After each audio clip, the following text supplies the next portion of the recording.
There are names in history that are not written down. They are whispered. Today, I'm going to tell you the story of a woman who brought kings to their knees, terrified empires, and commanded the largest pirate fleet the world has ever seen. This is not a legend. She ruled 1,800 pirate ships and more than 80,000 men with a single command. European powers couldn't stop her. The Chinese Empire was forced to negotiate with her. And the most shocking part? She was never captured. Her name was Qing Shi. They called her the Pirate Queen. And when this video ends, you'll understand one thing clearly. The most feared pirate in history was not a man.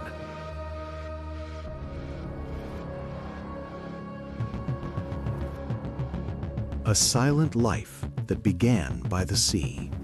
At the end of the 18th century, on the southern coast of China, in what is now Guangdong, in narrow streets ruled by poverty and desperation, a little girl was born.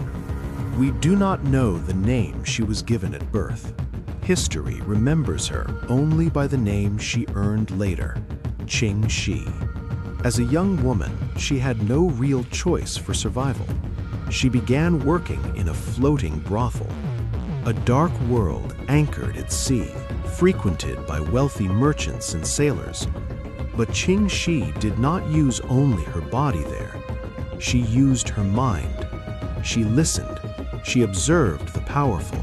She memorized weaknesses. And most importantly, she realized something crucial. True power does not lie in the sword, but in fear and order.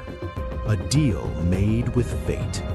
At the end of the 18th century, the South China Sea feared one man. His name was Zheng Yi, one of the most powerful pirate leaders of his time. Hundreds of ships, thousands of men, a force that even the Chinese Empire struggled to contain. One day, Zheng Yi entered that floating brothel, and he saw Qing Shi. But this was not a simple story of a pirate taking a woman. Qing Shi set conditions.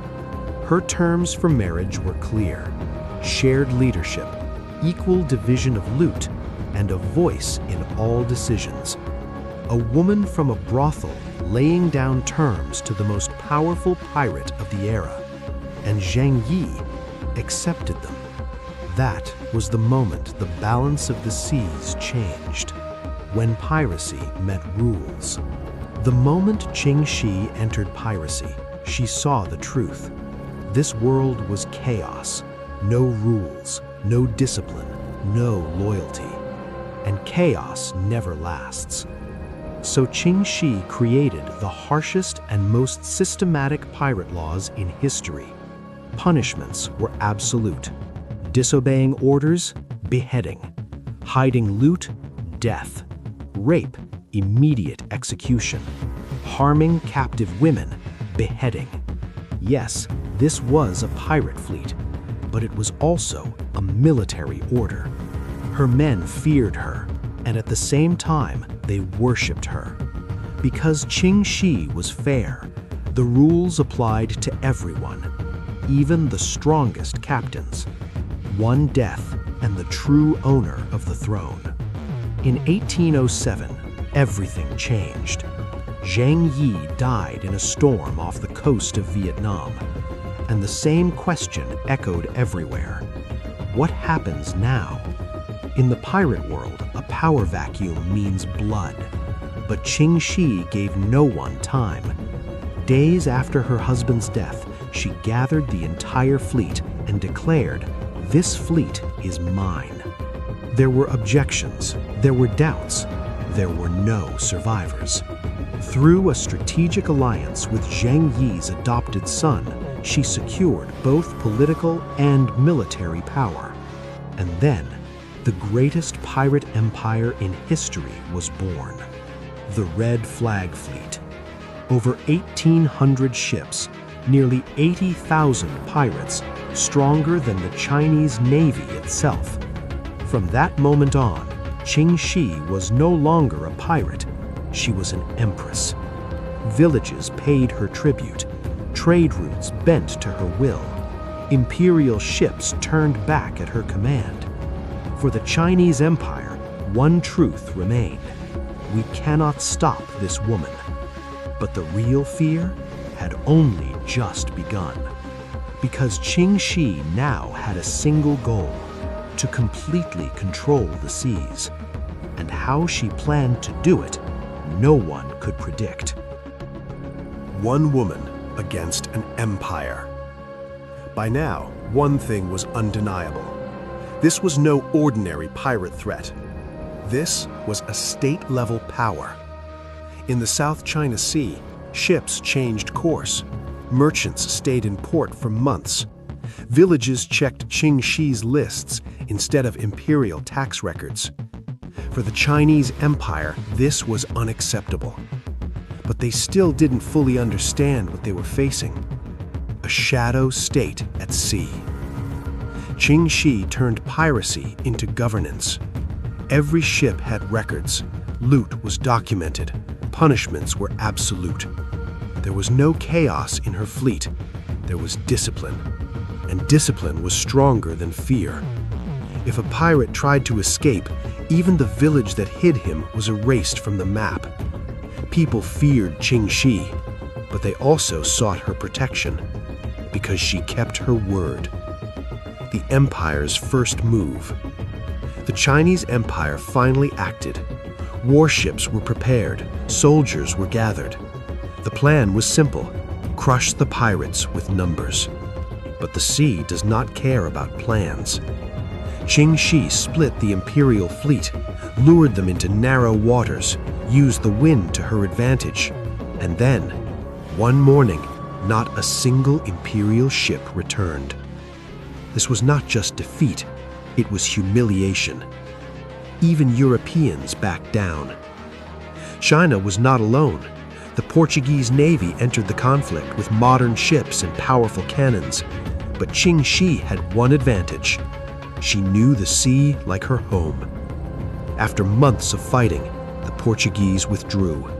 The records were clear. The cost of fighting this woman is too high. The iron laws of the pirate queen. Her power did not come from battle alone. It came from total control. The laws were reaffirmed. Questioning orders, death. Hiding loot, beheading. Harming captive women, immediate execution.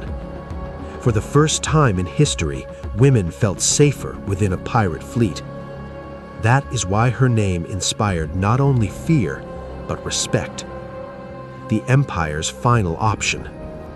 Years passed, battles continued. The outcome did not change. The empire realized the truth: we cannot defeat her. And so an unprecedented decision was made: negotiation with a pirate. In 1809, imperial envoys approached Qing Shi, not with weapons, but with documents. The offer: pardon, wealth preserved, most of her men spared. But Qing Shi once again set her own terms and forced them to accept. A message from the seas. This agreement was one of the greatest victories in pirate history, because Qing Shi was not captured, was not executed, did not flee. She walked away victorious. And only one question remained. After so much power, fear, and wealth, what did Qing Shi do next? The woman who left by winning. History usually gives pirates one ending: captured, hanged, forgotten. But Qing Shi broke that rule too. In 1809, the seas fell silent. The Red Flag Fleet returned to port. Cannons went quiet. Sails were lowered, and no one could believe it. The most powerful pirate in history was leaving the stage by choice. The historic agreement. The deal with the empire was not surrender. It was a victory document. Qing Shi, was pardoned, kept her wealth, saved most of her men, never bowed. This ending was almost unheard of. From piracy to life. She did not disappear. She settled in Macau, ran a gambling house and a brothel. No swords, no cannons, but power remained. While countless pirates died at sea, Qing Shi lived, rich, free, and untouchable. A quiet death, a thunderous legacy. In 1844, Qing Shi died, not in a cell, not on a gallows, not in exile, in her own bed. Because she did not win by force, she won by strategy. The truth history ignores. When piracy is mentioned today, men's names are listed, but numbers do not lie. None of them led 80,000 men, controlled 1,800 ships, forced an empire to negotiate. Only one person did, a woman. What Qing Shi truly represented. She was not just a pirate. She proved that power is not brute force. Discipline defeats chaos, and history chooses what it remembers.